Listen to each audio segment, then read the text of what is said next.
ಆಕಾಶವಾಣಿ ವಾರ್ತೆಗಳು. ಓದುತ್ತಿರುವವರು ಶಿಲ್ಪಾ ಹೆಚ್ಎಂ. ಮುಖ್ಯಾಂಶಗಳು: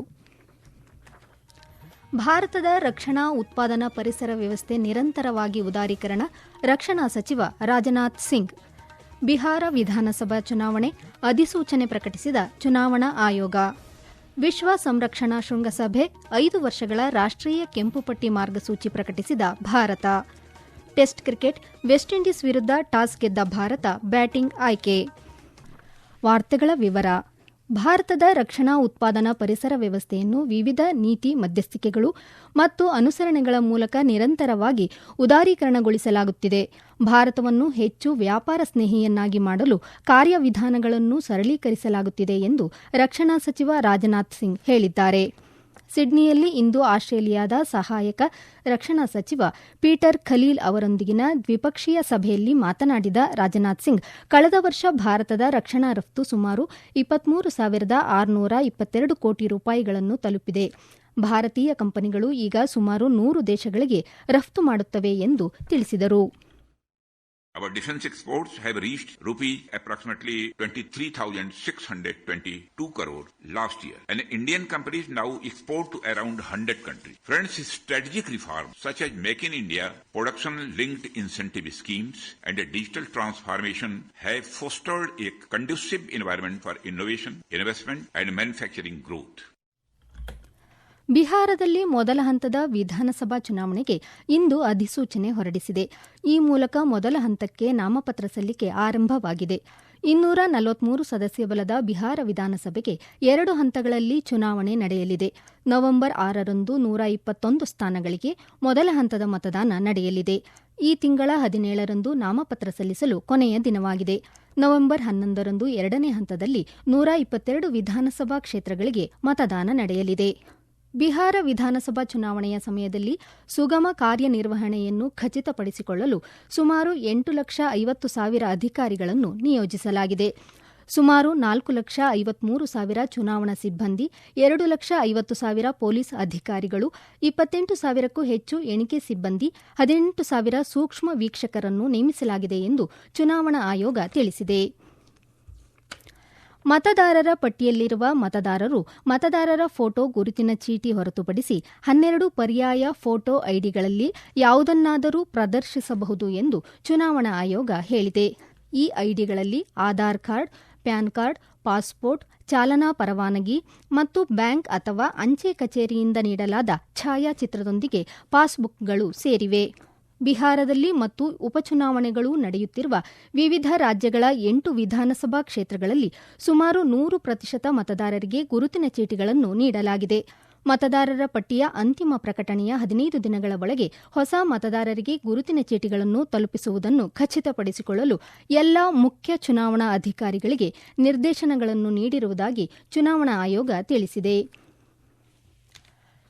ವಿಶ್ವ ಮಾನಸಿಕ ಆರೋಗ್ಯ ದಿನವನ್ನು ಇಂದು ಜಗತ್ತಿನಾದ್ಯಂತ ಆಚರಿಸಲಾಗುತ್ತಿದೆ. ಮಾನಸಿಕ ಆರೋಗ್ಯ ಸಮಸ್ಯೆಗಳ ಬಗ್ಗೆ ಜಾಗೃತಿ ಮೂಡಿಸುವುದು ಮತ್ತು ವಿಶ್ವಾದ್ಯಂತ ಮಾನಸಿಕ ಆರೋಗ್ಯ ರಕ್ಷಣೆಯನ್ನು ಬೆಂಬಲಿಸಲು ಪ್ರಯತ್ನಗಳನ್ನು ಸಜ್ಜುಗೊಳಿಸುವುದು ಈ ದಿನದ ಗುರಿಯಾಗಿದೆ. ಸಾಮಾಜಿಕ ಮಾಧ್ಯಮ ಪೋಸ್ಟ್ನಲ್ಲಿ ಕೇಂದ್ರ ಆರೋಗ್ಯ ಸಚಿವ ಜೆಪಿ ನಡ್ಡಾ, ಈ ದಿನವು ಜನರು ತಮ್ಮ ಭಾವನಾತ್ಮಕ ಮತ್ತು ಮಾನಸಿಕ ಯೋಗಕ್ಷೇಮಕ್ಕೆ ಆದ್ಯತೆ ನೀಡಲು ನೆನಪಿಸುತ್ತದೆ. ಈ ದಿನವು ಜಾಗೃತಿ ಮೂಡಿಸಲು ಮತ್ತು ಮಾನಸಿಕ ಆರೋಗ್ಯದ ಬಗ್ಗೆ ಮುಕ್ತ ಸಂಭಾಷಣೆಗಳನ್ನು ಪ್ರೋತ್ಸಾಹಿಸಲು ಅವಕಾಶವನ್ನು ನೀಡುತ್ತದೆ ಎಂದು ಹೇಳಿದರು. ಸೇವೆಗಳಿಗೆ ಪ್ರವೇಶ, ವಿಪತ್ತುಗಳು ಮತ್ತು ತುರ್ತು ಪರಿಸ್ಥಿತಿಗಳಲ್ಲಿ ಮಾನಸಿಕ ಆರೋಗ್ಯ ಎಂಬುದು ಈ ವರ್ಷದ ಧ್ಯೇಯವಾಕ್ಯವಾಗಿದೆ.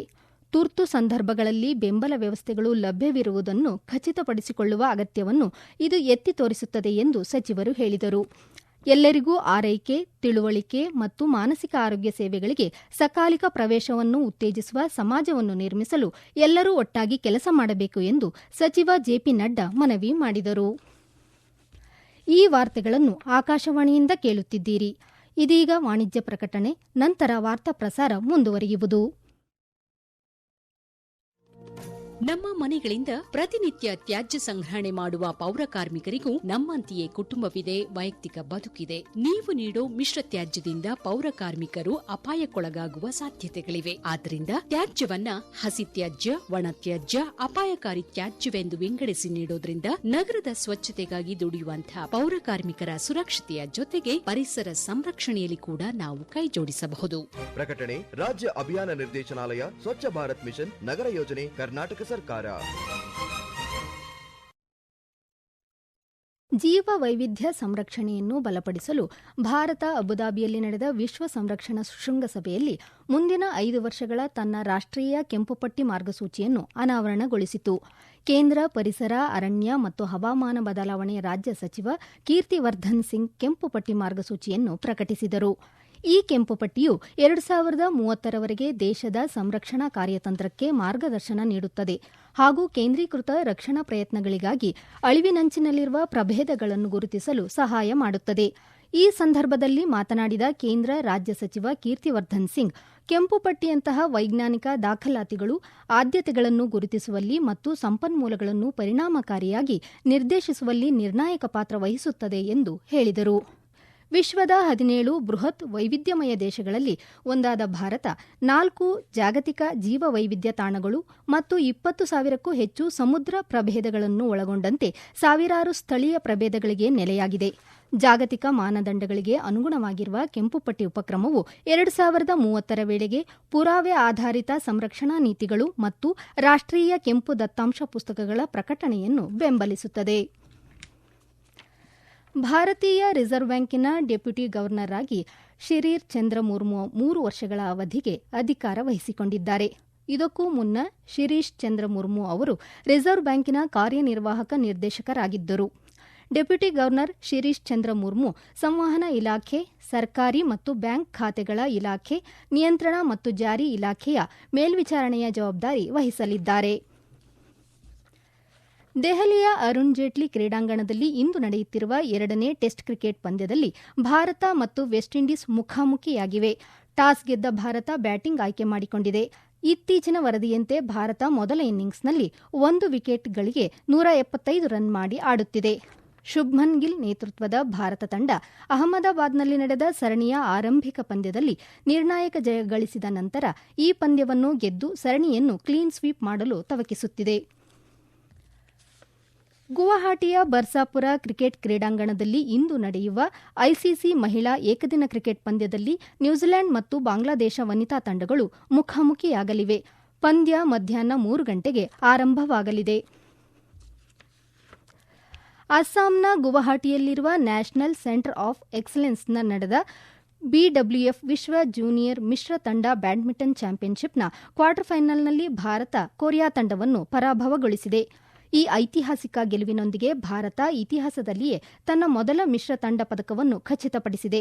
ಭಾರತ 44-45, 45-30, 45-33 ಅಂತರದಿಂದ ಕೊರಿಯಾ ತಂಡವನ್ನು ಸೋಲಿಸಿ ಸೆಮಿಫೈನಲ್ಗೆ ಮುನ್ನಡೆಯಿತು. ಭಾರತದ ಗೆಲುವಿನಲ್ಲಿ ಉನ್ನತಿ ಹೂಡಾ ನಿರ್ಣಾಯಕ ಪಾತ್ರ ವಹಿಸಿದರು. ಇದು ಸೆಮಿಫೈನಲ್ನಲ್ಲಿ ಭಾರತ ಹಾಲಿ ಚಾಂಪಿಯನ್ ಇಂಡೋನೇಷ್ಯಾ ತಂಡದೊಂದಿಗೆ ಸೆಣಸಾಟ ನಡೆಸುತ್ತಿದ್ದು ಪಂದ್ಯ ಪ್ರಗತಿಯಲ್ಲಿದೆ. ಇದೇ ಸ್ಥಳದಲ್ಲಿ ಸಂಜೆ 4 ಗಂಟೆಯಿಂದ ಚೀನಾ ಮತ್ತು ಜಪಾನ್ ನಡುವೆ ಮತ್ತೊಂದು ಸೆಮಿಫೈನಲ್ ಹಣಾಹಣಿ ನಡೆಯಲಿದೆ. ಕರಾವಳಿ ಕರ್ನಾಟಕ, ಆಂಧ್ರಪ್ರದೇಶ, ಕೇರಳ, ಮಾಹೆ, ಒಡಿಶಾ, ದಕ್ಷಿಣ ಒಳನಾಡು, ಕರ್ನಾಟಕ, ತಮಿಳುನಾಡು, ಪುದುಚೇರಿ ಮತ್ತು ಕಾರೈಕಲ್ಗಳಲ್ಲಿ ಇಂದು ಭಾರೀ ಮಳೆಯಾಗುವ ಸಾಧ್ಯತೆಯಿದೆ ಎಂದು ಭಾರತೀಯ ಹವಾಮಾನ ಇಲಾಖೆ ಮುನ್ಸೂಚನೆ ನೀಡಿದೆ. ಇದೇ ವೇಳೆ ಅಸ್ಸಾಂ, ನಾಗಾಲ್ಯಾಂಡ್, ಮಣಿಪುರ, ಮೇಘಾಲಯ, ಮಿಜೋರಾಂ ಮತ್ತು ತ್ರಿಪುರಗಳಲ್ಲಿ ಇಂದು ತೀವ್ರ ಮಳೆಯಾಗುವ ನಿರೀಕ್ಷೆಯಿದೆ. ಮುಂದಿನ 2 ದಿನಗಳವರೆಗೆ ಪಶ್ಚಿಮ ಬಂಗಾಳ, ಲಕ್ಷದ್ವೀಪ ಮತ್ತು ತೆಲಂಗಾಣದಲ್ಲಿ ಗುಡುಗು ಸಹಿತ ಮಳೆಯಾಗುವ ಸಾಧ್ಯತೆಯಿದೆ ಎಂದು ಹವಾಮಾನ ಇಲಾಖೆ ತಿಳಿಸಿದೆ. ಈಗ ಕೊನೆಯಲ್ಲಿ ಮತ್ತೊಮ್ಮೆ ಮುಖ್ಯಾಂಶಗಳು. ಭಾರತದ ರಕ್ಷಣಾ ಉತ್ಪಾದನಾ ಪರಿಸರ ವ್ಯವಸ್ಥೆ ನಿರಂತರವಾಗಿ ಉದಾರೀಕರಣ, ರಕ್ಷಣಾ ಸಚಿವ Rajnath Singh.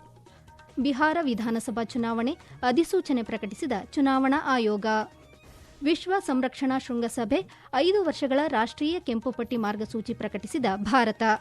Test cricket West Indies ವಿರುದ್ಧ ಟಾಸ್ ಗೆದ್ದ ಭಾರತ ಬ್ಯಾಟಿಂಗ್ ಆಯ್ಕೆ. ಇಲ್ಲಿಗೆ ವಾರ್ತಾ ಪ್ರಸಾರ ಮುಕ್ತಾಯವಾಯಿತು. ನಮ್ಮ ಮುಂದಿನ ವಾರ್ತಾ ಪ್ರಸಾರ ಮಧ್ಯಾಹ್ನ 2:30 ನಿಮಿಷಕ್ಕೆ.